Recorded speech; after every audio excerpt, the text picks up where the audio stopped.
At heto na nga at kailangan po muna natin magbawas ng kahit papano sa mga nagawa nating kasalanan.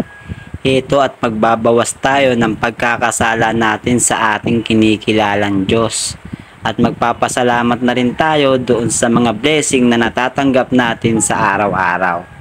Lord, salamat po sa lahat-lahat ng ibinibigay niyo po sa aming paggabay, pagmamalasakit at pag-iingat sa aming mga sarili, pamilya at mahal sa buhay. Habang kami po ay nasa mga malalayong lugar at ginagampanan ng aming tungkulin. Panginoon, maraming salamat sa lahat at patawarin niyo po kami sa aming mga sala. Amen.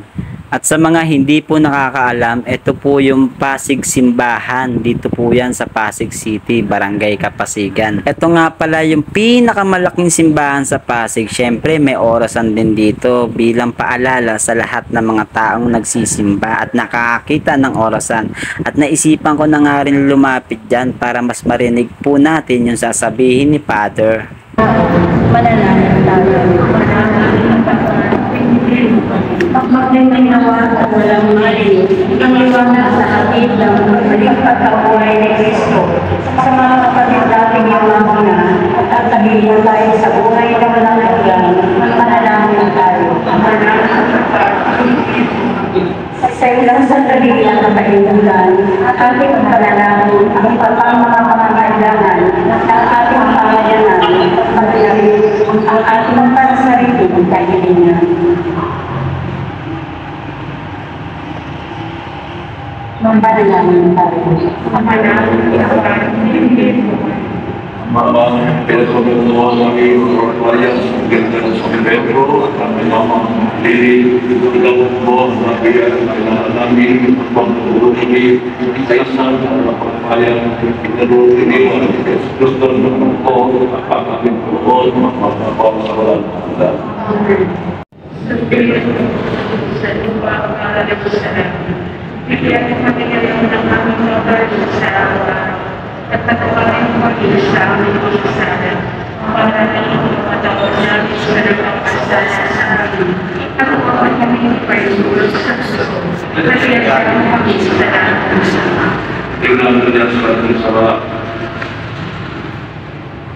Kapalot mo Hindi ko na nga po pala tinapos yung misa niyan kasi nga babalik na po tayo sa ating tungkulin dahil yung kasama ko baka mainip, baka isipin nun kung saan ako naglalagi. Pero nagbawas lang po tayo ng kasalanan. Bago naman po ako pumunta dito sa simbahan, nagpaalam po muna ako sa aking kasamahan. Ayan, at sabi ko nga sa Panginoon Diyos na bigyan niya ako ng sign at meron tayong napulot doon sa gilid ng simbahan habang nandoon po tayo sa gilid, at ito ipapakita ko nga sa inyo ang akin napulot. Siguro ito na rin ang sign, siguro biglaan na lang talaga nangyari to kaya dinampot ko ito at tatawid na nga tayo sa pedestrian line. Yan, ito yung nadampot ko ngayon, ito ilalagay ko sa wallet ko. Malay natin ito yung maging reason, di ba? Swertein din tayo sa buhay. Yan, ingat sa pagtawid, bads, char.